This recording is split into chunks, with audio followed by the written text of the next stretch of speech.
So it always shocks me when payment processors go back and say to a merchant, "Dear merchant, we look at multiple criteria when underwriting a file. Unfortunately, you have been declined. We're unable to help. Sorry." What if we give merchants a rate that's super low, but we just make sure they never actually pay it? As a merchant, it's on you to make sure that you get a good deal. I'm going to speak a little bit about the pricing model they should be on. That knowledge empowers the business owner with is you know what the processor's cost is.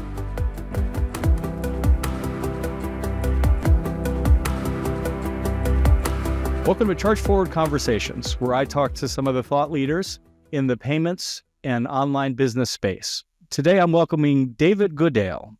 David is the CEO of merchantaccounts.ca, and I'm real excited to have you here. Thanks, Jared. I'm excited to talk to you today. So just at the top, could you give us maybe like a 2-minute summary of your origin story? How did you get into payments? It's kind of a funny story. Not a lot of kids go to growing up in school, I hope to work in payments someday. It kind of happens organically. But my background was in web development. In the mid-90s, I was in college for digital media design. It took me to programming web pages in the basement of my mom's house. It was a very glamorous beginning. But I started learning about search engine optimization, and I was also starting to learn a little bit about e-commerce. And this was the very early days of e-commerce. This was almost pre-2000. And so back in that day, Amazon sold books, and to get a merchant account was super difficult. So one of my web design clients went to get credit card processing for their business, and I'll never forget it. They were a young couple in their 20s. They sold children's toys, and it had gone well. They were selling on eBay. So they went to the bank and said, "We want to accept credit cards online." And the bank said, "Okay, well, that's exciting. How much money do you think you'll sell in your first year of business?" And they said, "It's going pretty good. We could hit $100,000. And the bank said, "Okay, great. Give us $100,000 up front. We'll issue your merchant account and you can start processing." I remember in that meeting, I was like, okay, that makes no sense. So back in those days, to get a domain name like www.jared.ca, Canada's top level domain name, you needed a federal corporation that was registered in at least 2 provinces. And that went through deregulation. And I didn't work in payments. I just thought, wow, there's kind of an opportunity because banks are terrible. So I bought a lot of the credit card domain names, built an absolutely terrible looking website because design is not my forte, even though I went to school for it. And I fell backwards into payments. I started getting leads and I was like, oh, wow, people are actually applying for credit card processing. What should I do? And that was 24 years ago. So that's how I fell into the industry. And because of my beginning back then, the Canadian banks being so risk averse, Canadian banks couldn't help people. So I actually was boarding, even though I was working with a lot of Canadian merchants, also US and UK merchants, but primarily Canadian. I was working mostly with UK processors. So right from the very beginning of me getting into the industry, I ended up doing a lot of multi-currency and cross-border stuff. And then eventually I became the guy for cross-border and complicated stuff. And somehow the clock goes by and you look in the rearview mirror and 20 years has gone by. So that's kind of how I got into this industry. Well, that's great. I actually didn't expect that great of an origin story. So that's really interesting. It makes sense to me that you have a background in design, because the way that I'm aware of you is we're kind of both doing the same type of thing. We're putting out explainer and informational content on YouTube, and a lot of the videos that we're doing, the other video that we're kind of competing against is some of the content that you've put out. So I became aware of you through that, and through your presence on YouTube, and so I reached out, and I'm glad to have you on to talk today. So just to kind of frame the conversation today, we're going to sort of take this in a few different parts. We're going to cover what processors look for when they're onboarding merchants, and then we're going to talk about merchants that have processing, some of the mistakes that they can make that can put that processing in jeopardy. And through that, we'll kind of talk through some of your experiences in the payment industry, and hopefully you'll be able to provide us some insight into some of the things that you've seen, so some of the merchants that are listening today can heed the warnings of your experience. So we'll just start at the beginning. If I'm a merchant and I'm starting up a website and I want to be able to transact online, what are some of the things that I should think about before I go seek out processing? Like what are some of the qualifications, some minimum thresholds that a merchant would need to be able to demonstrate before working with a company like yours? Well, okay. So the first thing everybody thinks about is rates for obvious reasons. I mean, it's a cost that you don't want to have to pay, and you do. So you want to minimize your cost. And that is important, but it's a mistake to start with cost, because I always tell people, if you can't get approved for the merchant account, I could quote you the best rate ever. It's not going to help you. Or if you get approved, but the payment processor wants to hang on to some of your money because they perceive you as a risky merchant, that's not good either. So when you're kind of looking at getting a merchant account, the first thing that you want to think about is your business from the processor's perspective. It's not, the reason you do that is it empowers you to negotiate more effectively, just for clarity. So the first thing you look at is, what are you selling? Are you selling, like wool socks, or are you selling, razor blades, I don't know, or weapons, or, crypto investment schemes, or online gambling? There's like this spectrum of stuff. And the reason I give these examples at the extremes is it makes it easy. Hey, not all business is created equal. So if you have a risky product, it gets harder to be approved. And risk, I want to define what that means a little bit more effectively, because there's obvious ones where, okay, you could see why a casino gambling transaction is higher risk than, ordering a pizza online. But what a lot of merchants don't understand is there's something called future delivery risk. This is actually the biggest problem that merchants run into when they process credit cards. And I'm going to explain it through an example. So I'm Canadian. I'm going to use WestJet as this, or I'll use Delta Airlines for this example. It'll work just the same. So if Delta Airlines went out of business tomorrow, like on the spot, how many people would have purchased a flight that have not yet flown? Well, that's not a small company. So Visa and MasterCard's cardholder rule says if you pay for something on credit card, you're guaranteed to get it. And I mean properly guaranteed to get it. Now, if Delta, just as an example, did go out of business and they didn't have the money, the cardholders still have to get their money back. The ones that didn't fly need to be paid back. So where does the money come from? It comes from the payment processor. This concept is called future delivery risk, meaning the processor might have to give people money back for things that the cardholder never received. Okay. And the term on, in terms of from the date that something is purchased until the date the service is rendered, that's called the fulfillment window. So if you're selling things and you're taking a deposit, as an example, like I work with a lot of travel merchants. You might have a rental cottage or a rental, like a vacation rental property. And a lot of the time, people want to collect 100% of the payment up front. Being Canadian, our summers are very short.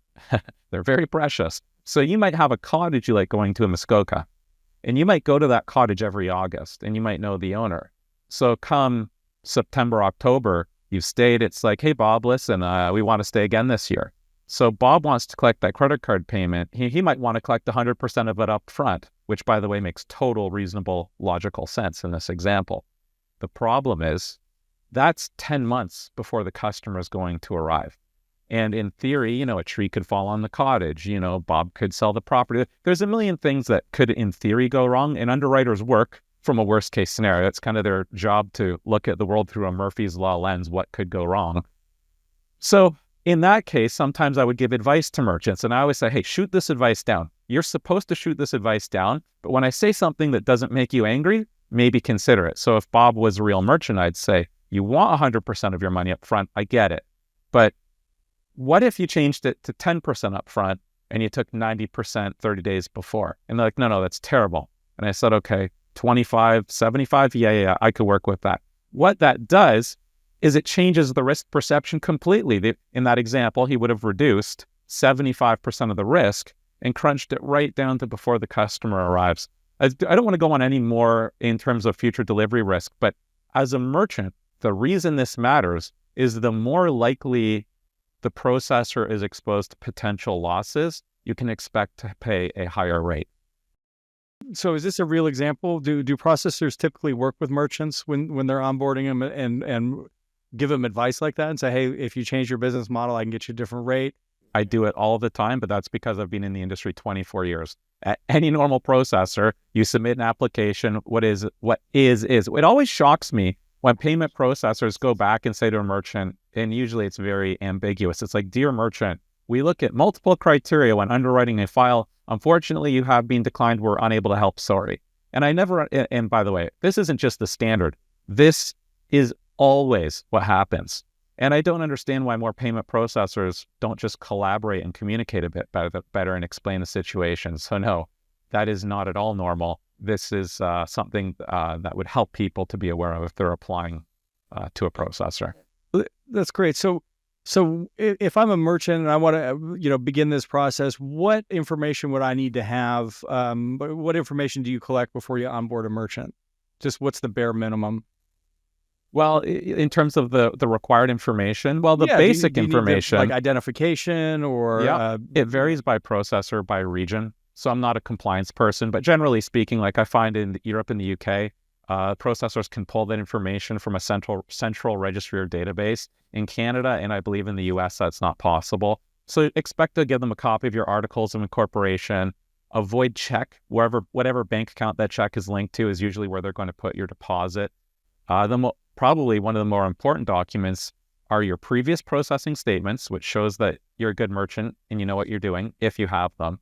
And then your company financials. And that's a really big one. People, a lot of the times, young merchants that don't know better, I find people that have been in business a few years, they get really resistant. Hey, we're a private company. We're not giving our financials to anyone. And I say, well, you don't have to. But the processor doesn't have to approve you. Yeah. If it was Berkshire Hathaway that was applying, if it was, first of all, it's public, but they have a gazillion dollars. The payment processor's never going to worry about them going out of business. They're never going to worry about them not having cash. If you was a privately owned business and you have a strong financial situation and you're like, hey, I'm really good, I'm just not going to prove it to you, you are going as far out of your way as it's humanly possible to do to shoot yourself in the foot. So you should, and last point on that is if you don't provide financials, no, we're not comfortable sharing them. What's going to go through the mind of the payment processor? Are they going to assume that you're a really great, stable business? Or are they going to be like, hey, this guy doesn't want me to look at his financial statements? Yeah, that makes a lot of sense.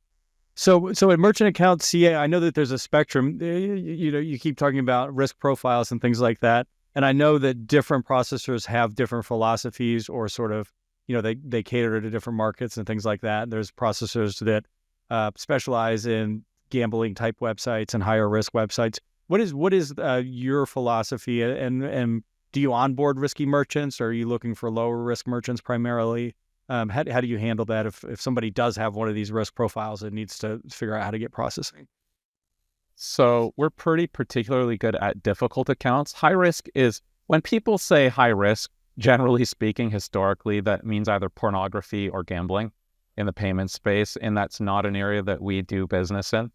Maybe if it was like a state or a provincial licensed lottery, maybe something like that. But no, we don't, with that type of stuff, we don't do. But high risk, complex, airlines, complicated accounts. For example, a new company that's new on paper, but the owners or the board members are maybe attached to other very significant businesses in the space. So it looks like a startup, but the people running it have all this expertise.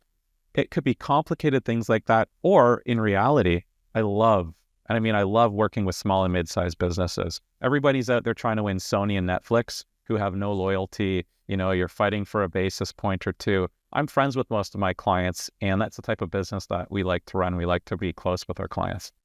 Okay. What about things like recurring billing and stuff like that? Is that something that you offer? Yeah, that's a standard technical feature. So our expertise, and sorry, I should have mentioned this, while we can do retail payment processing, like if you had a pizza shop and you needed a point of sale machine, that's not our focus. We focus on every type of interaction where the card's not physically present. So that would be online e-commerce. It would be where you take orders over the phone and you key them into a virtual terminal using your computer. It would be recurring billing, and it would be online invoice payments where you're sending people invoices to be paid online in Canadian dollars, US dollars, sterling, or euros. That's a broad summary of the type of merchants that we like to support. Okay. Is recurring billing in and of itself, is that, or,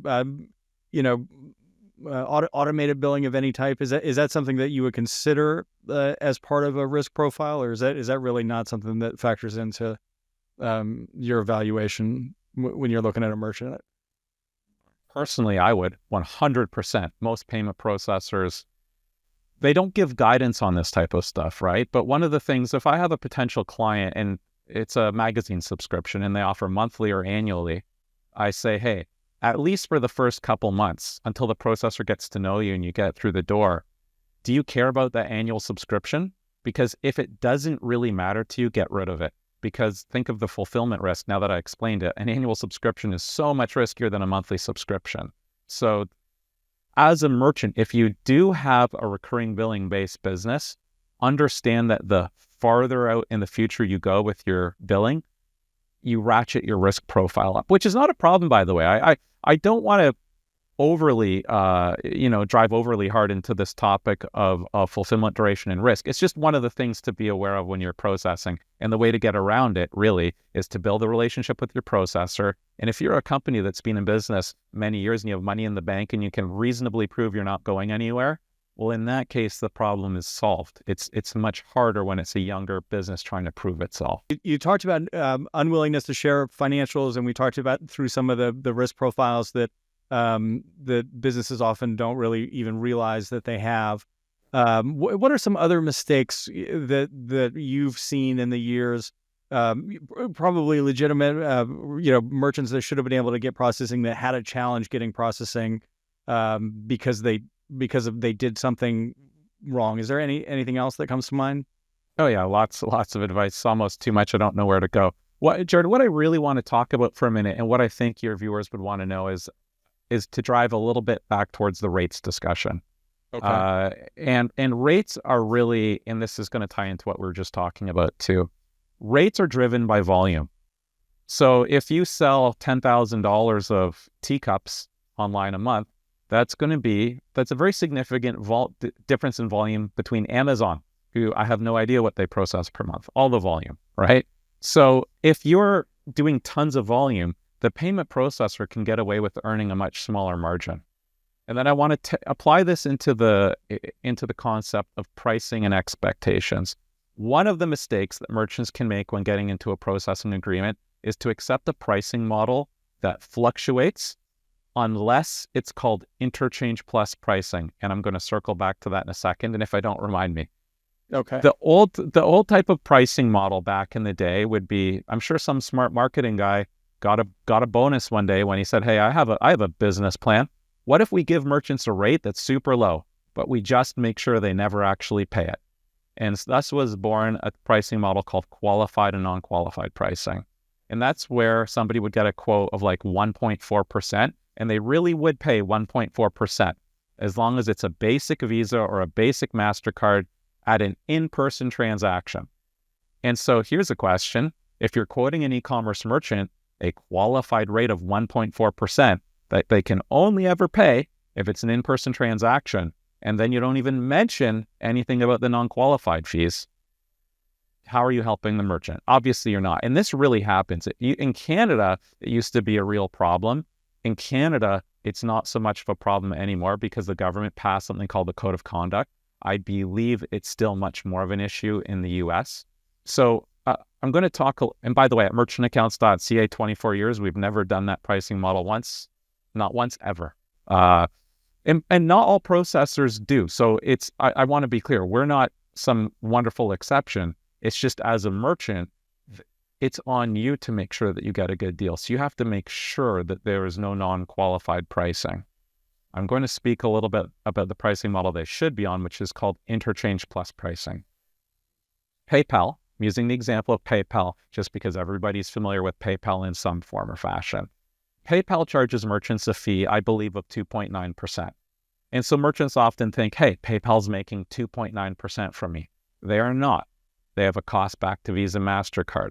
Every payment processor has a cost back to Visa, MasterCard. The industry term used to describe that cost is called interchange. Here are the Coles notes that merchants should know, and this will be very helpful to them. One, it is set at a country level. Every payment processor in the US or in Canada, it's set by country. They all have the same interchange cost structure. So it doesn't matter whether you choose this processor or this processor, the costs from the card networks are the same. The second thing you need to know is the type of card used impacts the cost. So some college kid gets his first credit card and runs out and buys a keg of beer to throw an epic party, that's going to be a very basic card. But if Richard Branson flies into town on his private jet and he buys something, it's probably not a basic Visa card. So the more expensive cards cost more. To give you a point of reference, at least in Canada, Interchange in Canada runs from about 1.4% for a basic Visa to, on the highest end, about 2.4% for an ultra premium Visa. The US is a little more expensive than Canada on average, but it's still comparable, give or take. So this means the cost to the payment processor is about 1.5%, realistically to 2%, unless you're dealing with ultra high net worth individuals, right? If you're all getting super premium cards all day long. The reason I'm driving towards this point is if you know the payment processor's cost is, let's just, for a merchant selling whatever, microphones or audio equipment, I'm thinking about it because I'm wearing a mic here, that is going to be just a regular merchant. They're going to see a regular mix of cards. It means the cost to the payment processor is probably going to be on average about 1.7 to 1.75%. What that knowledge empowers the business owner with is, you know what the processor's cost is. It means you can negotiate effectively and make reasonable asks. I always say this is important because if you don't know what the payment processor's cost is, if you have no point of reference, first of all, you can be like a bull in a china shop and you can have unreasonable expectations where they're not going to meet them and then you're going to leave frustrated. On the other end of the spectrum, which would be worse for the business owner, is you just might not push hard enough, right? So Interchange Plus pricing is where a payment processor, I might say, hey, Jared, listen, I like your business. I like what you're doing. You're doing $50,000 a month in sales. I want to make 0.45% on that, 0.45%. So every time you process a card, we're going to take whatever Visa or MasterCard's cost is across all of the country on that card. We are going to add on 0.45. That's our transparent profit. And that's what you're going to pay on that transaction. And that is why it's the best pricing model, because it's tied back to the actual true cost and it prevents merchants from being taken advantage of on the pricing front. Yeah, it sounds like a more transparent model, but I can understand from a merchant's perspective how, having a simpler model would be easier for them to understand. It would also be appealing, right? So if somebody says, totally, I've got a 2.9% across the board, it's easier for the merchant, whereas yours, it sounds like, oh, well, sometimes it's going to be this, sometimes it's going to be this. It's maybe a little bit harder to sell that. Totally. I just want to address what you just said about flat pricing. I love flat pricing. I mean, I properly love flat pricing. Honest as can be, honest as the day is long and easy to reconcile, easy to understand. Yeah. For small businesses that want that ease, we can do flat pricing. Many payment processors can do it. A lot of them don't. The problem is if you're a merchant that's growing or at scale and you're looking commercially to get the lowest rate, where merchants' minds go is to say, hey, if I'm on this fluctuating pricing model and I process a really expensive card, well, then you're going to make my rate go up. And it's like, well, definitely, but we have to. It's not like PayPal's processing at a loss. The reality is if you process a basic card and our cost is down here, then we can pass those cost savings through to you. So I actually don't think that Interchange Plus is better for small merchants that want ease of use, which is actually, I love flat pricing, but I'm talking about where you're negotiating hard on the commercials, you have to go for Interchange Plus pricing. One of the things that, because this is so complicated, it's just difficult for merchants to be able to know what a good price is or a good rate is. So would you say under half a point would be a pretty spectacular rate? That's a good question. And this is the advantage to Interchange Plus pricing because it is transparent. So if somebody's so I've run into accounts once in a while where there was one account that they'd been with me for a long time and they got quoted a rate somewhere else of 8 basis points, 0.08%. And they did, I can't remember the volume, $15,000 a month. And I was I can't do that math in my head, but it was like $12 a month profit or something. And I said, guys, if that's the rate that you actually end up paying, like you should take it because I can't. And I wouldn't because it's $12 a month. There's no ability to support the account. But in reality, it comes down to, and this is why I like working with small and mid-sized businesses, because you can just have the honest conversation with them. I want to give accurate points of reference to your viewers because it is a good question. Let's say you're processing $50,000 a month, and let's say it's for computer mice, just like a a computer peripheral, nothing particularly risky, and you've been in business for a while and the company is in okay financial shape, I would probably put them around 35, 0.35 or 0.4%. That'd be our total profit on that account. If they pushed super hard, like super hard, maybe you could get to 30, maybe 25. But, that's where it gets into the reality of what are the other things that you care about. If you just want the absolute cheapest price, do you care about support? Do you care about integration? And, how is your account being managed? Will your rates go up? Which, by the way, is another thing to watch out for, because if you get a rate that's great and the processor doesn't honor it, that's a big problem. That problem is solved in Canada, because in Canada, it got so bad that the government added it to the code of conduct, processors were jacking rates on merchants, and then they weren't getting what they expected. So the rule in Canada is if for any reason the payment processor increases your rate, you can exit your contract penalty free, and it keeps them in check. I do not believe you have that protection in the US. So that's something that if you were working with your processor. I don't think we do either. In fact, that leads me to a question, because while you were talking about risk profiles and things like that, and you were talking about maybe a merchant that wasn't a risky merchant, but either didn't want to share financials, or for whatever reason, business structure was a little bit like unconventional. Do you have advice for merchants? Should they go back to their processor after they've been in business for 6 months or a year? Is there a way that processors automatically discount? I feel like it's probably not going to be. They're probably not going to go back and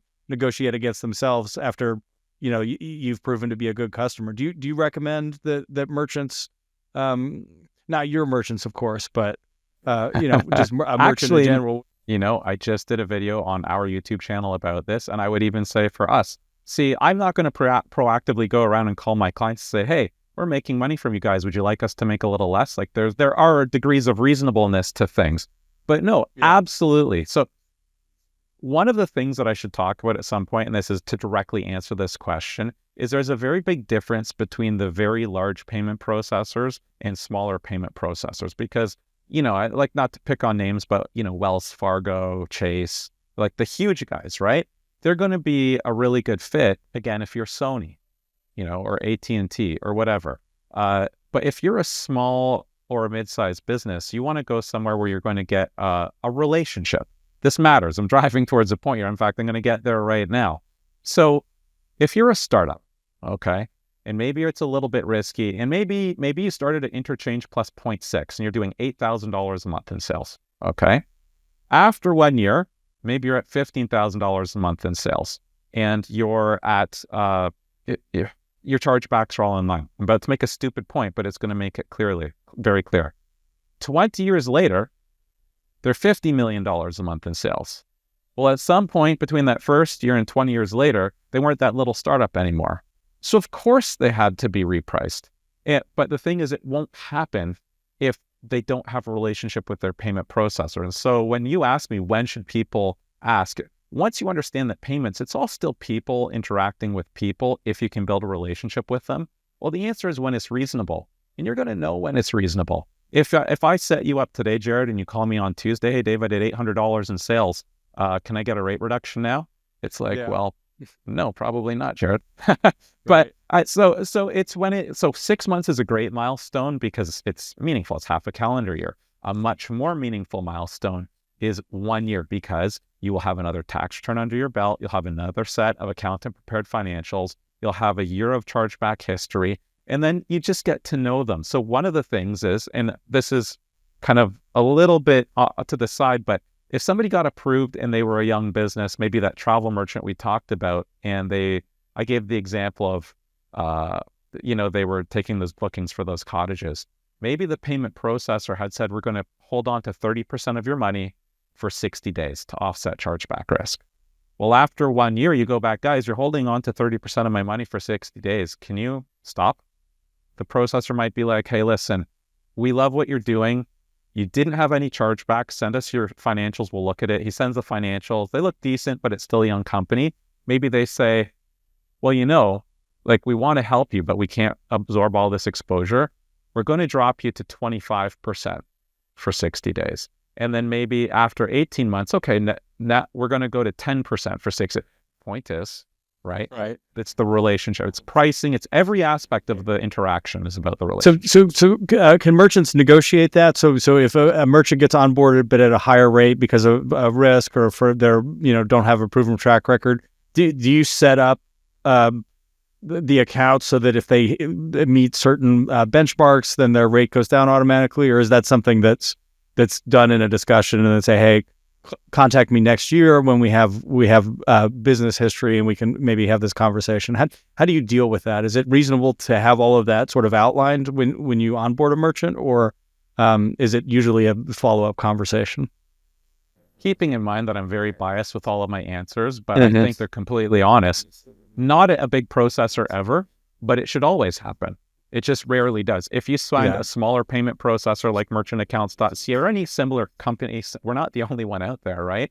But again, you need that relationship. That you are never going to get a big processor to agree to tiered pricing and auto reductions unless, again, it's an airline. Going back to Delta, I'll bet you Delta could negotiate it. But if you're not Delta Airlines, you're not going to be able to. If you go to a smaller processor and you have that discussion, and then even in fairness, so when we do that, I don't do tiered agreements all the time, because you have to remember, they make sense when merchants' volumes are going to ramp, and not every business is on a rocket ship to the moon, right? But when it does happen, we will build it into the agreement. But and in fairness to the payment processor, there's like a couple criteria, like the chargebacks have to be under 1%, because as you guys know, if people blow up chargebacks, that's a big problem. They can't be in dire financial straits. Yes, they hit all their sales goals, they blew it out of the water, but they've gone $800,000 in debt, right? So there are some criteria around it, but I try to take a very long-term view of things.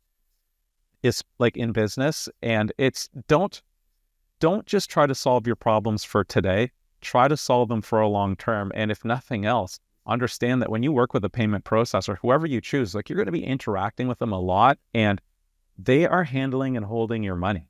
So it should be a company that you're going to be comfortable with and is going to treat you well in the long term, especially knowing that the treatment that you get in that sales cycle, that's as good as it'll ever be. Like, if the sales cycle isn't good, what do you think it's going to be once you're processing with them for a year? Right. These are right. If you have a bad first date, then what's it going to be like once you move in, right? Exactly. So you talked a little bit about the qualified sort of trick with that pricing thing, but I've heard a lot of stories about sort of hidden fees and the complicated ways in which processors sometimes bill. So what are some other things that merchants should keep an eye out for? Make sure that they're not getting billed for, or make sure that things haven't changed. So get it in writing. So that is right. And this is how you solve it. You get it in writing that you are on interchange plus pricing tied to true interchange, or you're on flat pricing that absolutely never fluctuates no matter what. That's the only way that you can make sure of it, because interchange itself is complicated. When a merchant sends me, hey Dave, I'm over here at this processor, can I send you my processing statement so you can break it down? That is never, I'll do it obviously, but it's not like that's going to be an enjoyable experience. There's 10 million card types. It's always confusing. Here's a little tip. If you want to get to the bottom line very quickly, take the total fees that you paid to your processor for the month. Let's say you paid them $1,000 for the whole month, okay? Right.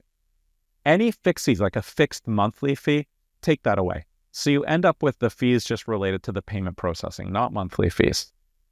Divide it into the total number of dollars processed and multiply it by 100. It's called your effective merchant discount rate. So you would, if you did $50,000 that month, you'd take 1,000, you'd divide it into 50,000, times it by 100. If I was prepared or good at math, I could do that in my head, but I cannot do that. But anyways, it would show you what your effective discount rate is. Yeah, I feel like we need to put a graphic up on the board or something like that to follow that. Okay, so great. So fees are, they're just part of it. Is there? There's more. I have one just ready ahead. To go. Fixed contract terms. Do not sign up for a 3-year term. So many payment processors lock merchants into a 3-year contract term. Why would you do that? There is an answer why you would do it, but you wouldn't do it at the start. You should work with them and say, guys, I want to work with you. I want to know that you do a good job. I want you to be happy with me as a merchant. And then over time, as you process, guess what you now have? You have a bit of a low negotiation leverage when you say 6 months later or what. It's the merchant's in the driver's seat. But I tell all of my clients this: if you're happy working with me, come back to me when you decide you're happy. It doesn't matter when, it doesn't matter if it's never. But if you know you're not going anywhere, why not come back and say, hey, Dave, if I did a 3-year contract term, like I like working with you, can I beat you up on the rate a little bit? I'd be like, sure. So if they're at 45 points, maybe I move them to 35 points on a 3-year contract term. But you absolutely can't get stuck in a locked-in contract. It's such a mistake. And many payment processors have it, and they'll tell you that it's normal, and they'll tell you that they cannot change it. And what you should hear when they say that is, do not work with us. That's what any merchant should hear. Don't do a 3-year contract term. Okay. And the 3-year contract, I assume there's going to be cancellation fees, or there's going to be some kind of commitment if you go to a business or you can't work with them. That's what you're trying to avoid. Yeah. When merchants are looking at processors, how much of it does technology and compatibility play into it? And how would you sort of advise that they think about that? Yeah, there's just a lot of technical elements to being able to process online, and there's a lot of variables there. So how much of that exists on the processor side, or do you just plug into whatever their tech stack is? Let's demystify it. There's 3 components to an e-commerce transaction. Okay. The first is a shopping cart software, component 1 of 3. So the add to cart buttons on the website, you're on an online shoe store. Okay, sure. I'm going to get color blue, size 10 shoes, add to cart. I'm like, oh, I want a blue t-shirt and a red baseball cap, add to cart, add to cart. Now I'm ready to go, so I click checkout. The shopping cart has a job. It adds the items in the cart together to get to a subtotal. And then it says, hey, Dave's in Ontario. Okay, well, I need to charge tax to shipping to Ontario of whatever %. And then it says, oh, and he wanted FedEx overnight. I got to add an extra $50 for that. The job of the shopping cart is to come up with an order total. Once that's done, component 1 of 3 is done. The shopping cart then sends a technical request, just like a data request on the web, to component 2 of 3, which is the payment gateway. The payment gateway is just the technical thing that listens for incoming transaction requests. So the shopping cart says, hey, gateway, wake up. I got this guy, Dave, here. He wants to pay me $300. Here's his credit card number. Do your thing. The gateway receives the credit card number, goes behind the scenes, talks to Visa, talks to the card issuing bank, who says, hey, yeah, he has $300. He's all good for that. That's where component 3 of 3 comes in, the merchant account. When my credit card gets billed for $300, the money actually moves from my account at my bank, my credit account at my bank, to the merchant account. We're not done. Now things happen in reverse. Now the payment gateway, which was component 2, speaks back to the shopping cart. Hey, shopping cart, 13 milliseconds ago, you just asked me about this guy, Dave. Yeah, he had the money. It's already been approved. The money's in the merchant account. So why don't you go ahead and do whatever you've got to do? So that's where the shopping cart sends out the order confirmation emails, the merchant notice, any inventory stuff. And now I'm going to answer your technical question. You totally have to keep track of all of this. As a merchant, when you go through all these things, it has to work. Technically speaking, what you need to know is the mistake that a lot of merchants make is they choose their shopping cart software first. You know how you get shopping cart software? You pay for it. But to get a merchant account, you have to apply for it. So I've had many circumstances over the years where merchants have come to me. They built a very nice website, but they have a high-risk business. And this shopping cart software only works with 1 or 2 payment gateways. And then they can't get approved with a payment processor that supports that payment gateway. So it's really important, very much so, to find out, first of all, if you can make sure you get your approval in line with your merchant account provider, or at least before you've started the application process, find out what payment gateway that you're going to be using. And oftentimes there's more than one.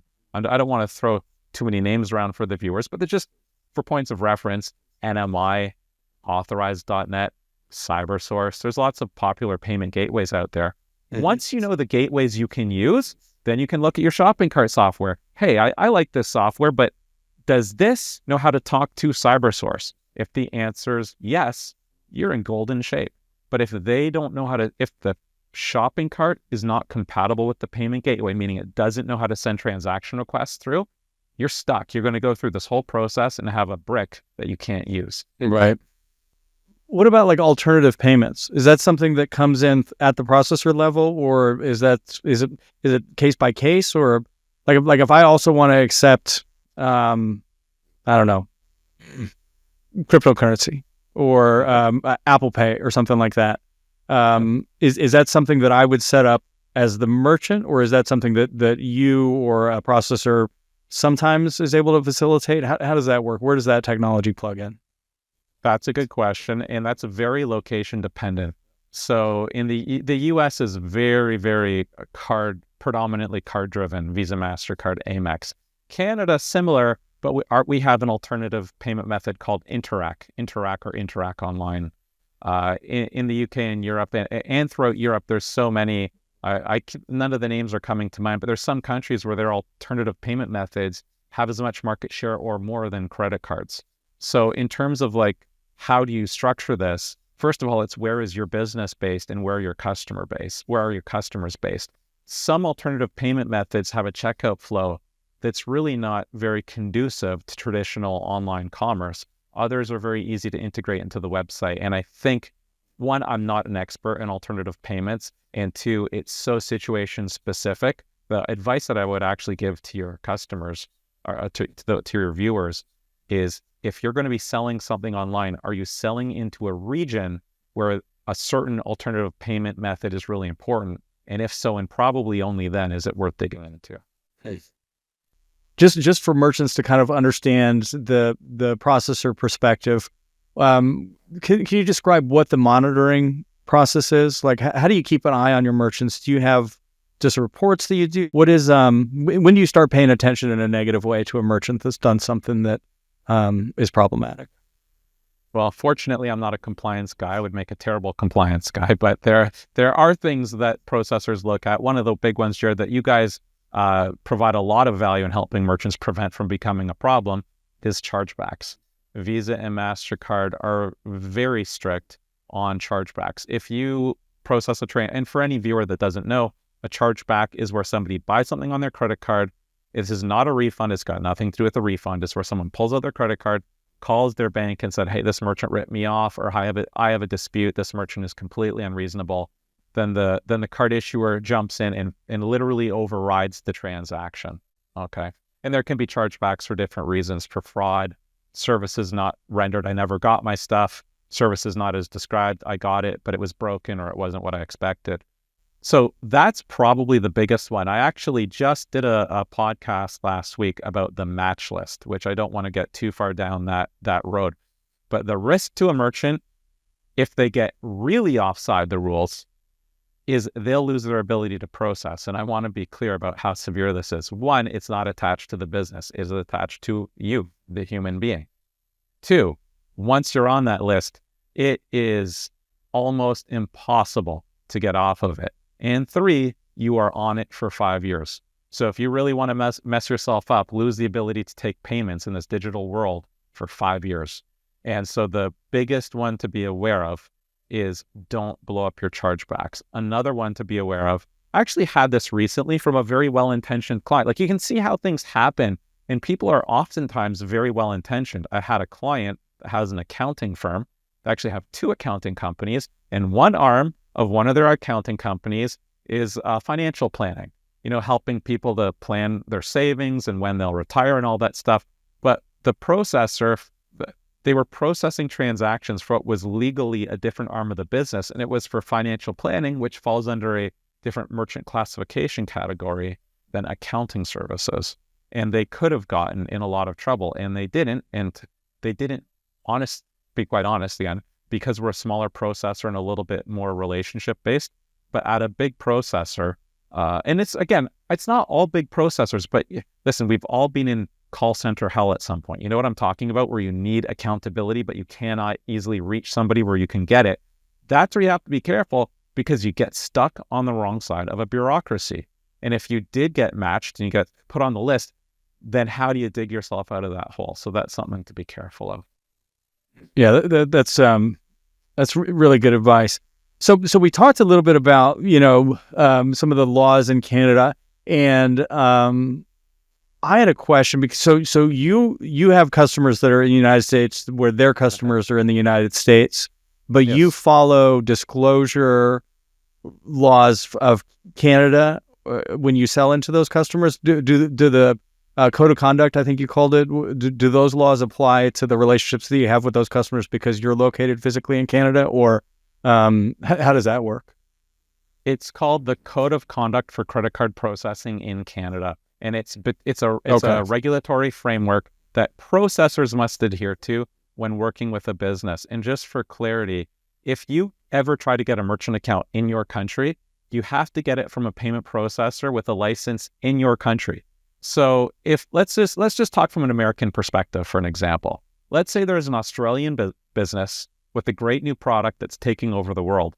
And the US is obviously one of the biggest markets in the world. So they want a US merchant account to process in US dollars to support their US customers. The payment processor wants to work with them all day long, but they can't because the license that they have, it's called their acquiring license from Visa and MasterCard, allows them to enter into processing agreements to work in merchants in their country. So that's I'm mentioning that because you're trying to understand how this regulatory framework works.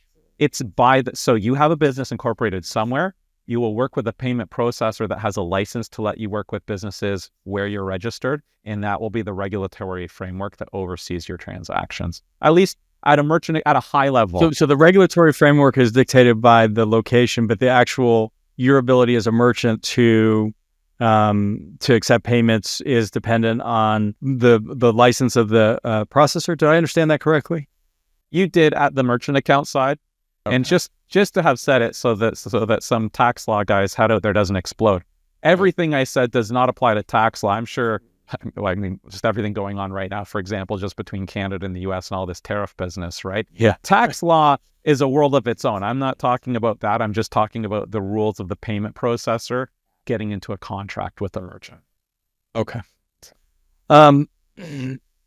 So, you know, I want to give you a little bit. We've been having. I think this has been a great conversation, by the way. But I want to make sure that I have an opportunity to talk to you a little bit about your business. And I think throughout the conversation, you know, you've highlighted the benefits of working with a smaller processor and some of the consequences of some of the maybe more dishonest processors out there.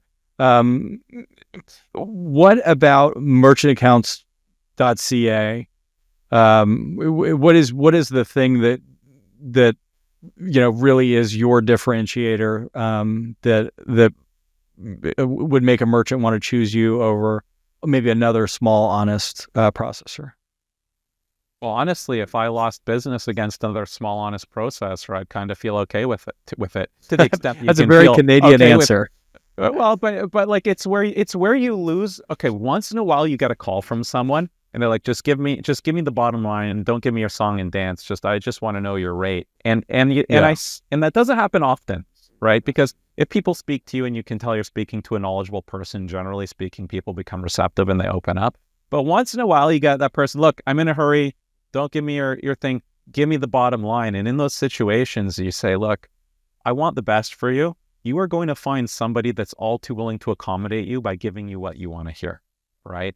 So that's why I'm saying if I lost to another small processor, I'm okay with that. It's when you lose the accounts where they go somewhere and you know they're going to get taken advantage of. Like that merchant at the very start where I said they got quoted 8 basis points. Yeah. I'm very skeptical about that. Right. You know, did you follow up, or did you uncover how that pricing model actually worked? You know, that was over 10 years ago. I don't even remember the name of the merchant anymore. And no, I didn't ever follow up. We did lose that business, and I hope they got what they were promised. You know, I wish the best for them. But you know, in terms of everything that we do, it's just we exist because thankfully there's other bigger companies out there that drop the ball in terms of support, in terms of relationship. Our focus is really just on being there and having that support for a merchant. And probably the biggest thing is if there's ever a problem, first of all, anybody that says, you know, there will never be a problem, there are always problems. I can guarantee that the next client that I onboard at somehow, some way, someday, whether it's now or 10 years from now, there will be a problem. That is business. That's why it's called busyness. But, you know, when they do have a problem, we'll give them an authoritative answer. It doesn't mean I can solve it instantly. It doesn't mean that I can magically make things go away, but I can do 2 things. I can empathize with them and I can care and thus do my best to help. I think that sets us apart a bit. Okay. Do you offer like live support? Like do you answer phones and stuff, or do you have like using AI or phone trees, or like what is the way that typically you offer support? There's no AI. So how it actually works is we work with lots of different processors, right? We are not a bank. We're not a processor ourselves. So I'd say, hey, Jared, if you don't get your funding email, don't bug me. Just send an email to the merchant services inbox. They're going to sort you out and send it to you. But let's say that your funds go missing, or maybe 6 months has gone by and a year has gone by, and you have a high rate and a reserve, and now you want to get it lowered. Anything important, that's when you pass the football to us. Day-to-day little issues, don't like, it's not that I really mind, but in working with us, they know, like, I'm here to help for the important issues, and then for small minutia, just deal with the standard support channel. Okay. All right. So I got a piece of advice. The structure of a podcast is real important. So I've got some rapid fire questions that I'm asking all of my guests. Are you game to give me some quick answers? Oh, let's see how fast I am. All right. All right. The first question: crypto or CAF? I like the Bitcoin, I like the fact that you can't print Bitcoin to infinity, and I do not trust that the government will do anything other than print cash to infinity. So I like crypto. All right. Sailboat or RV? I like RVs, but sailboat instantly. Catamaran, even more specifically. Catamaran in the Caribbean, maybe in the Grenadines with some friends and a sundown drink. I love that answer. All right. In 10 years, will AI have a net positive or net negative impact on society? Well, I think it's already had a positive impact. It's helping people respond to emails. I haven't met Skynet yet, so I'm going to say I think it's already been positive. Right. So you're going to stay with that trend? I'm hoping it's not going to. All right. I think we're all hoping so. Because Skynet was good at the beginning, right? Oh, okay. Well, that's true. What's the best business advice you ever received? Cool. That's interesting. Maybe I'll give advice for young businesses. Okay. When advice actually can probably be more beneficial when you're starting. One of the things that I was told a long time ago is don't incur expenses until you actually need those expenses. So if you're going to be a graphic designer, don't take on amount of debt to go out and buy the absolute latest, greatest Mac or whatever it might be. Wait until you actually need it before you absorb any big costs. I don't know that that's the best business advice, but I know that that's very practical business advice. That's it. Practical advice is valuable advice. Okay, last question is your favorite safe for work one-liner? Safe for work one-liner. Like a movie quote? Oh, no, like a joke, like a quick joke. Oh, gosh. I'm unprepared for this. I don't think I have one. I'll have to edit this later, insert one. No, I don't think I have one ready, Jared. But let me. But I did have something. You have to know a one-liner. A one-liner? Come on, David. God.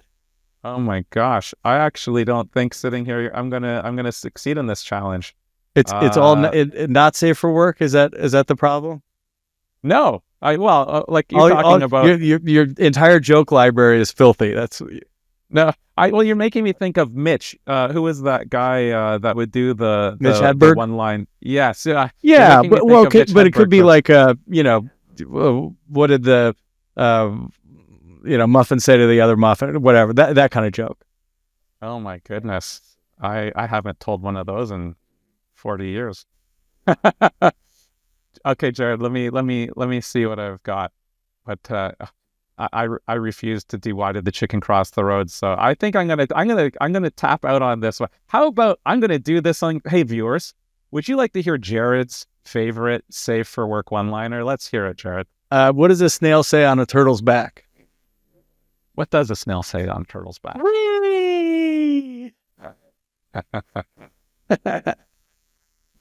Okay. Now I don't feel so bad for not having. Yeah,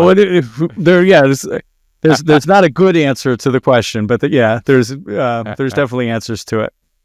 All right, David. So if people want to get in touch with you, they need processing and they like the idea of an honest small processor. they go to merchant account. Could you spell your domain or tell them the easiest way to get a hold of you? Yeah, it's merchantaccounts.ca. It's the word merchant, merchant, and then the word accounts, accounts, it's plural, .ca for Canada. But we don't just work with merchants in Canada. That's just our website. It's Canada, the US, the UK, and Europe. And if you're interested in talking to us, we'd love to hear from you.